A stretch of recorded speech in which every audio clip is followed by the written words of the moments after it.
Good morning students. पिछले lecture में मैंने आपको एक्सटर्नल ट्रीटमेंट में स्क्रीनिंग, सेडिमेंटेशन और कोगुलेशन पढ़ाया था। आज मैं आपको फिल्ट्रेशन पढ़ा रहा हूं।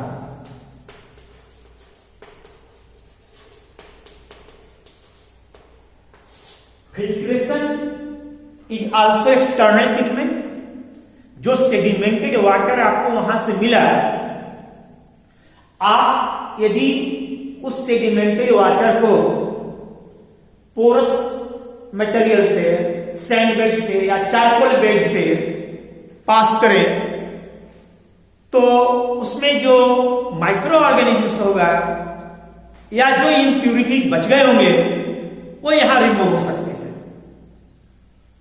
आप सोचो, सेडिमेंटेड वाटर में क्या क्या हो सकता है? सस्पेंडेड मटेरियल होगा, थोड़ा बहुत कोलाइडल पार्टिकल्स हो सकते हैं, डिजोल्व सॉल्ट हो सकते हैं और माइक्रो ऑर्गेनिजम्स, बैक्टीरिया, वायरस, ये हो सकते हैं।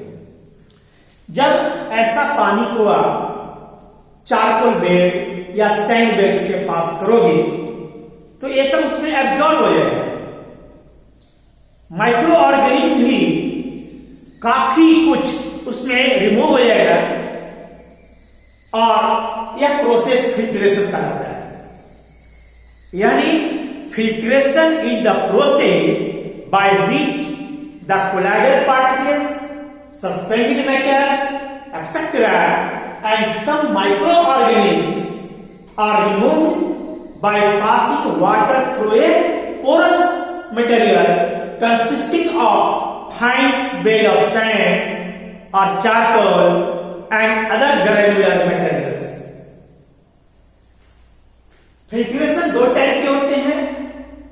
First is your gravity type और second pressure type.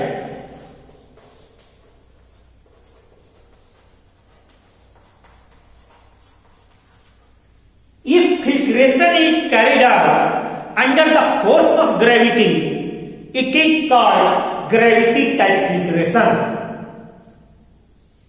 And if filtration is done under pressure, then it is called pressure type filtration. Pressure type filtration industry वगैरह में होता है। वैक्यूम पंप और से प्रेशर बनाया जाता है। Gravity type filtration is very famous and very common for domestic purpose. It is biologically recommended because it removes some microorganisms. For example, sand filter.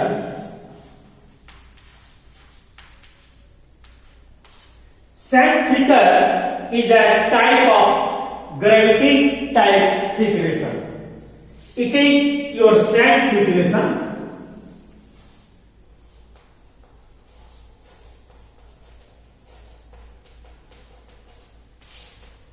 ये वेरी इजी है। यहां पर fine sand, coarse sand, Graves, इसके bed लगाए हैं और sedimented water इससे होकर पास होता है और ये ड्रेन होकर फिल्टर हो जाता है। एक बहुत सिंपल है, आप एक कॉलम बना लें, कॉलम में फाइन सैंड, उसके नीचे यहां पर कोर्स सैंड, उसके नीचे ग्रेव्स, ऐसे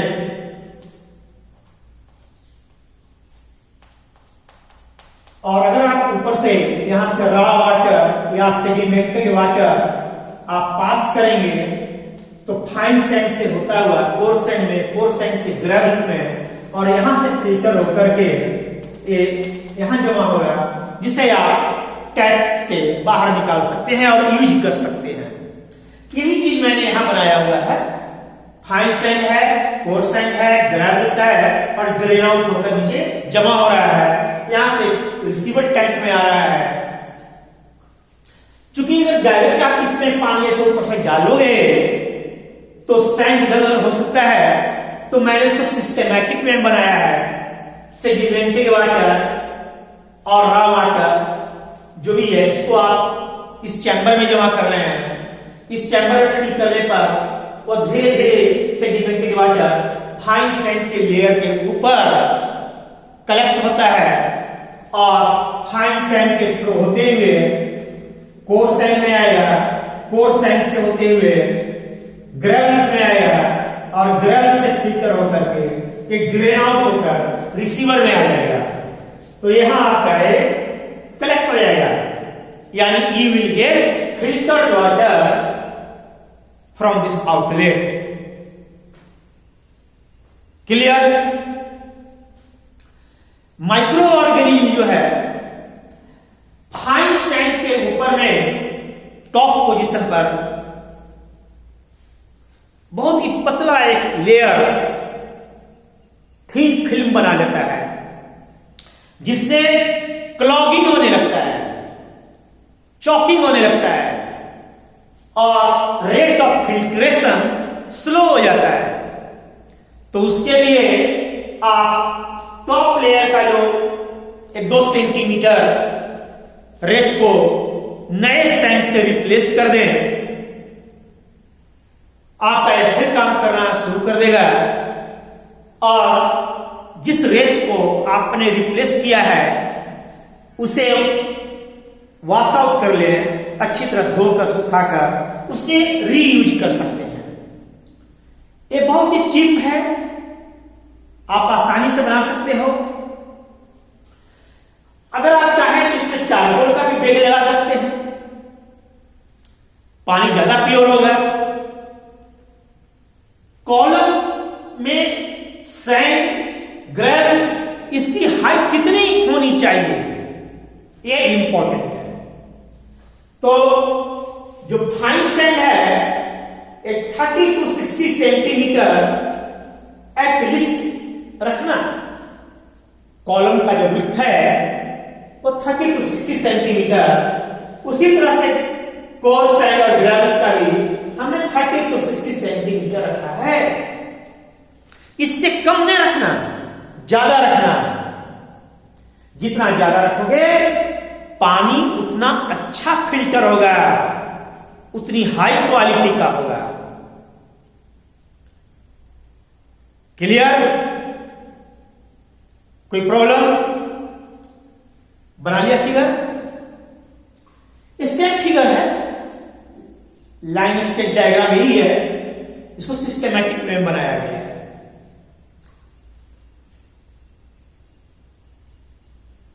ये कोई आज का फिल्टर नहीं है भाई, ये बहुत पुराना, सदियों पुराना फिल्टर हम लोग यूज करते आ रहे हैं। आज जो आप फिल्टर का देख रहे हो इसका बेस यही है।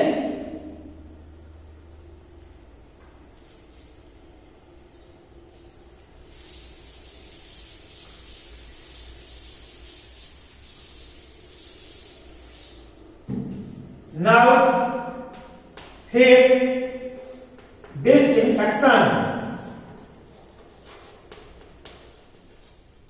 or sterilization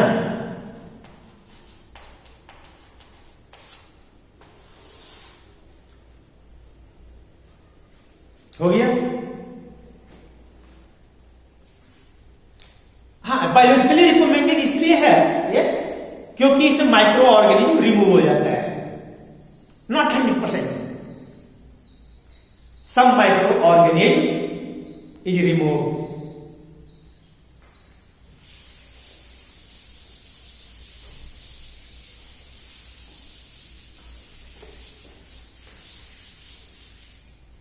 Disinfection means removal of microorganism. Removal of microorganism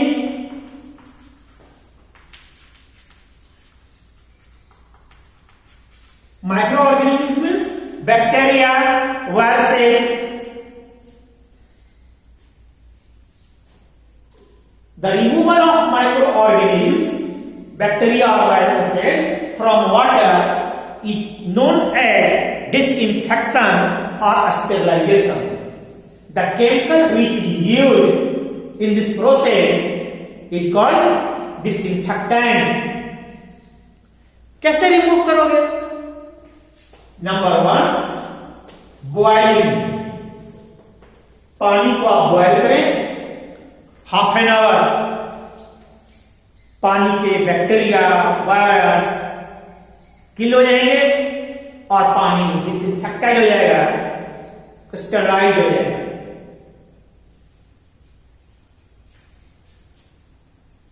यदि आपको कहा जाए कि 30 मिनट गर्म करना, तो बर्नर पर या चूल्हे पर गैस पर रखकर आप टाइम न देखना शुरू करें, पहले इसे गर्म होने दें.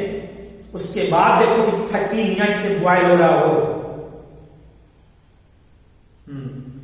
ठंडा के दिनों में तो 5 मिनट 10 मिनट बर्तन ही गर्म होता रह जाएगा. वैसे नहीं बंद करते. तो बॉइलिंग अच्छा प्रोसेस है, घर में यूज करते हैं, लेकिन ये इंडिविजुअल के लिए तो पॉसिबल है. मास स्केल में ये पॉसिबल नहीं है. आप सोचोगे कि म्युनिसिपल लेवल पर हम पानी सप्लाई करें, तो ये पॉसिबल नहीं है. क्यों? क्योंकि इसमें फ्यूल का कंजम्पशन बहुत ज्यादा हो जाएगा. तो इट इज वेरी एक्सपेंसिव. जब पानी बॉयल करते हैं तो टेस्ट भी चेंज हो जाता है और इसे काफी समय तक आप प्रिजर्व करके नहीं रख सकते. जिस समय आपने बॉयल किया, बैक्टीरिया वायरस रिमूव हो गया.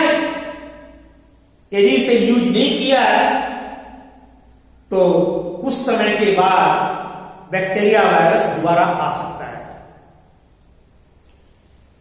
इसलिए number 2, ozonation. Ozonation means by ozone. पानी में यदि आप ओजोन गैस पास करें, अगर ओजोन गैस पास करेंगे तो नेसेंट ऑक्सीजन बनेगा और nascent oxygen is very powerful oxidizing agent.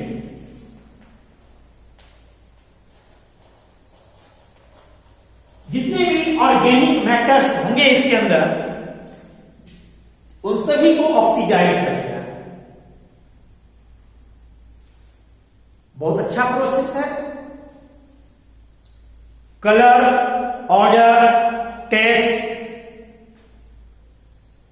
ये सब, जैसे बॉइलिंग किया था पानी तो टेस्ट चेंज हो गया था, इसमें कुछ नहीं होता है, कोई रेडियो नहीं होता है. अगर आपने एक्सेस ओजोन पास कर भी दिया तो ये कोई हार्मफुल नहीं है,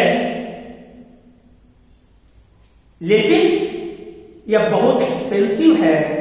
it is too expensive, so we can't afford. So ozonation is not possible. Number 3, by UV radiation. आप यूवी रेडिएशन पास करें from electric mercury vapour lamp से, इंस्टॉल करें पानी में. जो रेडिएशन होगा उससे भी बैक्टीरिया वायरस से किल हो जाएगा और इसमें टाइम ओजोनेशन से भी कम लगेगा. लेकिन यूवी रेडिएशन पास करना यह भी बहुत कॉस्टली है. It is to costly, so it is not possible for either personal level, individual level or mass level. क्यों? इसलिए मैं बता रहा हूं कि यदि मान लिया कि मुझे एग्जाम में डिसइंफेक्शन के बारे में आया, प्रोसेस का कुछ नाम लिखने हैं, तो आप लिख सकते हो। हा? अगर हम नहीं लिख कर सकते इसका मतलब ये नहीं, एक नहीं पढ़ा। ठीक है, आपको जानना जरूरी है, आप इंजीनियर बनने जा रहे हो। Number 4, chlorination. आप पानी में क्लोरीन गैस पास करें, यानी नंबर 1 एज ए गैस और एक्वस फॉर्म। पानी में अगर आप क्लोरीन गैस पास करोगे तो HCl और HClO हाइपोक्लोरस एसिड बनेगा, और ये हाइपोक्लोरस एसिड नेसेंट ऑक्सीजन देगा, which is more powerful oxidizing agent, तो बैक्टीरिया वायरस को किल कर देगा। हाइपोक्लोरस एसिड जो है HClO, इससे भी H+ निकलेगा, तो HClO क्लोराइड हाइपोक्लोराइड आयन बनेगा।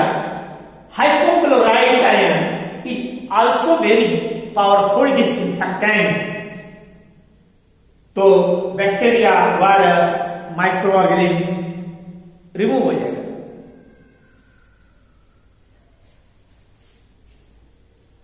ये क्या करता होगा, कैसे रिमूव करता है, तो it destroy the cell membrane of pathogens, that's why it is very good disinfectant. चूंकि गैस को यूज करना या एक्वस फॉर्म ये थोड़ा टिपिकल है, इसके लिए स्किल्ड आदमी चाहिए, तो हम इसे ना एज ए ब्लीचिंग पाउडर के रूप में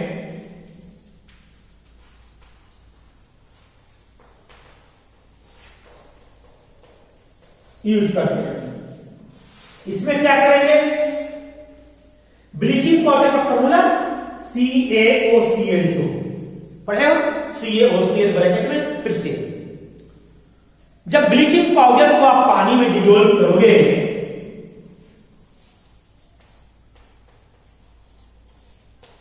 तो कैल्शियम हाइड्रोक्साइड बनेगा और क्लोरीन गैस लिबरेट होगा।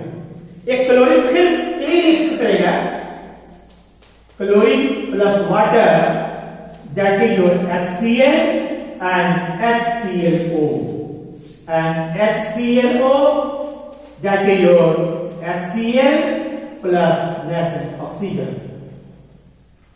फिर ये रिएक्शंस हैं जो मैंने यहां लिखा है, that is this। पानी में आप कैलकुलेटेड अमाउंट में ब्लीचिंग पाउडर डालें,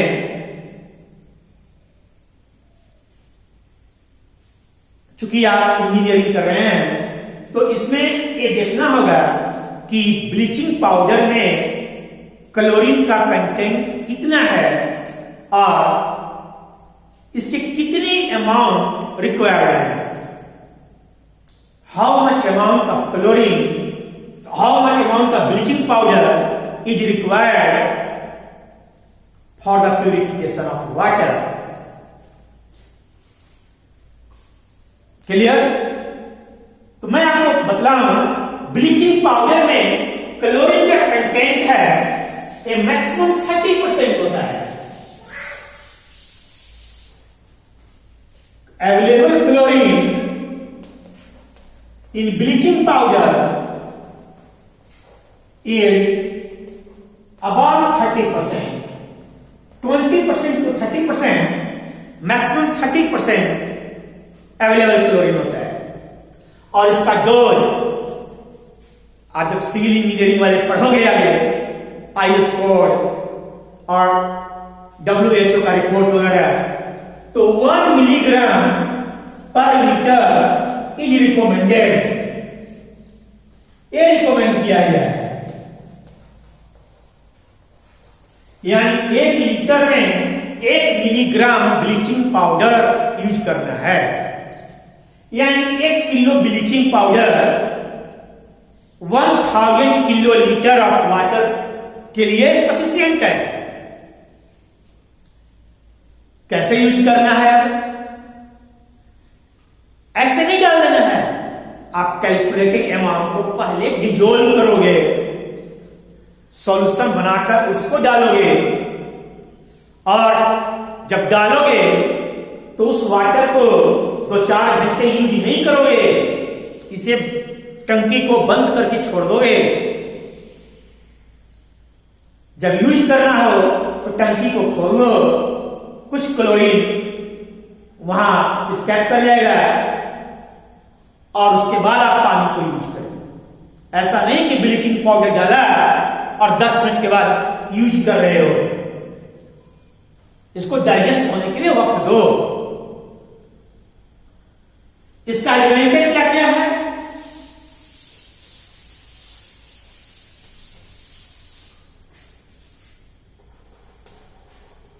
एडवांटेज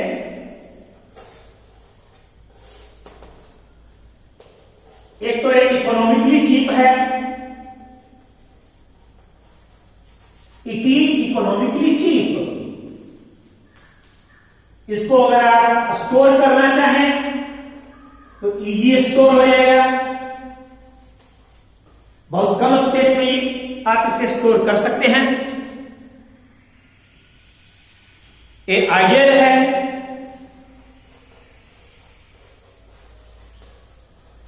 इसे आप लो टेम्परेचर हो या हाई टेम्परेचर दोनों में यूज कर सकते हैं।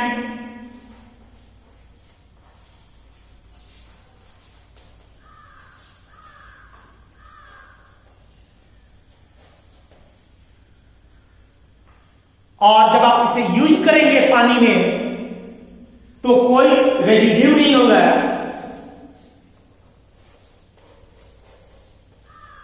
No residue.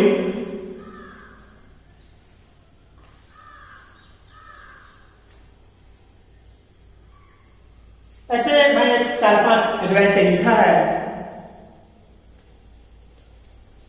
पानी में जो फ्री क्लोरीन हो तो कितना होना चाहिए? आपने ब्लीचिंग पाउडर डाला तो जो फ्री क्लोरीन इसमें हो रहा है, रेजिडुअल क्लोरीन, कितना होना चाहिए? तो residual chlorine less than 1 ppm होना चाहिए। पानी में free chlorine less than 1 ppm होना चाहिए। हो सके तो 0.1 0.2 ppm हो तो ज्यादा अच्छा है। ऐसे परमिसिबल वैल्यू 4 ppm तक है। It is your permissible value.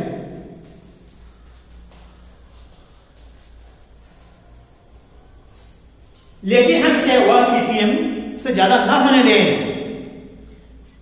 क्योंकि इसके बहुत ही डिसएडवांटेज भी हैं। जितना एडवांटेज है उतना ही डिसएडवांटेज भी है, ड्रॉबैक्स हैं। क्या मैं बता देता हूं। एक तो नोट करिए,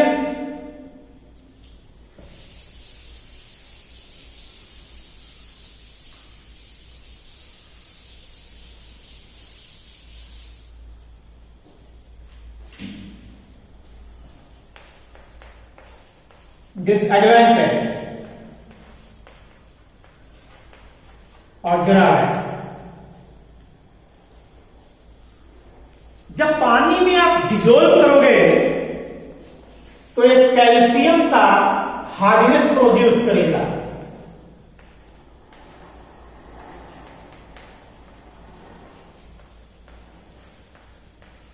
कैल्शियम हाइड्रोक्साइड मैंने लिखा था ना, नहीं? ये जो काम करेगा ये इफेक्टिव है pH लेस देन 6.5 पर।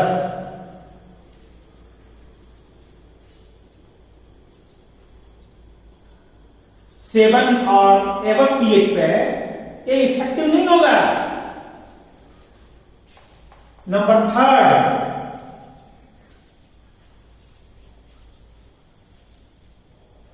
ठीक है, ये स्किन में इरिटेशन करेगा।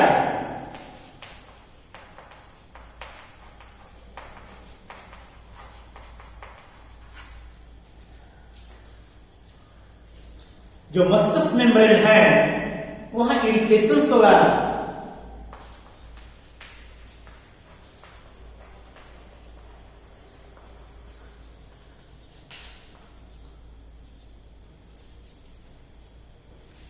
स्किन को रेड कर देगा,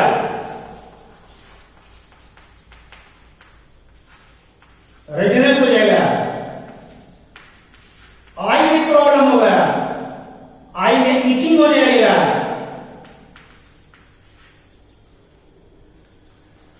रेडनेस हो जाएगा,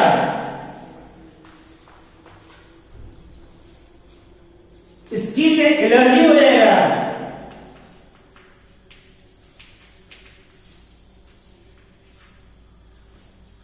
या इरिटेशन में हो जाएगा। इसके अलावा चूंकि इसमें क्लोरीन गैस निकलता है, क्लोरीन गैस है, एसिडिटी प्रोड्यूस करेगा, आपके बॉडी में एसिडिटी होगा, sudden onset of nausea and vomiting,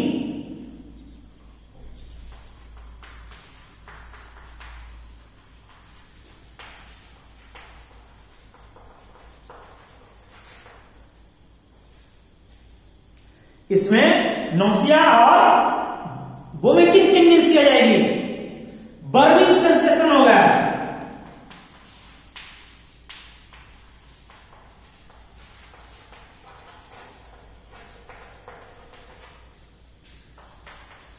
joint pain होगा, यानी आर्थराइटिस को सपोर्ट करेगा, blood pressure, low blood pressure में सपोर्ट करेगा, चेस्ट पेन होगा, डल चेस्ट पेन, जो हार्ट प्रॉब्लम में इफेक्टिव होगा। तो ऐसे काफी प्रॉब्लम्स क्रिएट होंगे। इसलिए एक इंजीनियर को चाहिए कि ब्लीचिंग पाउडर कैलकुलेटेड अमाउंट में ही यूज करना है।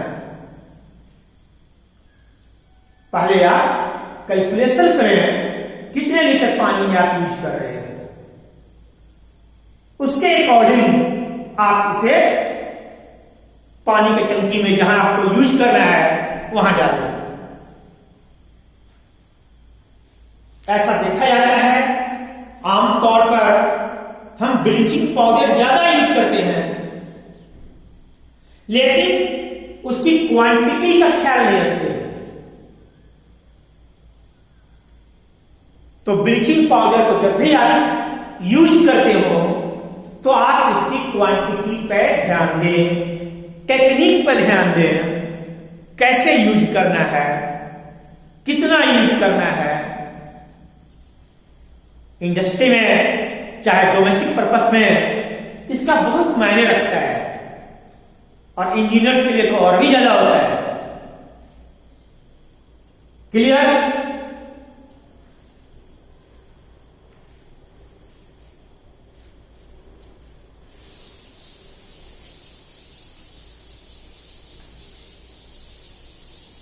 Now, in next lecture, I shall discuss about color-adding pigment,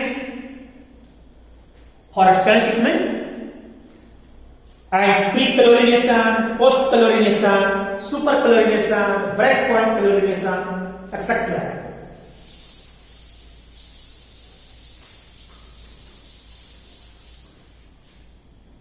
Okay, thank you.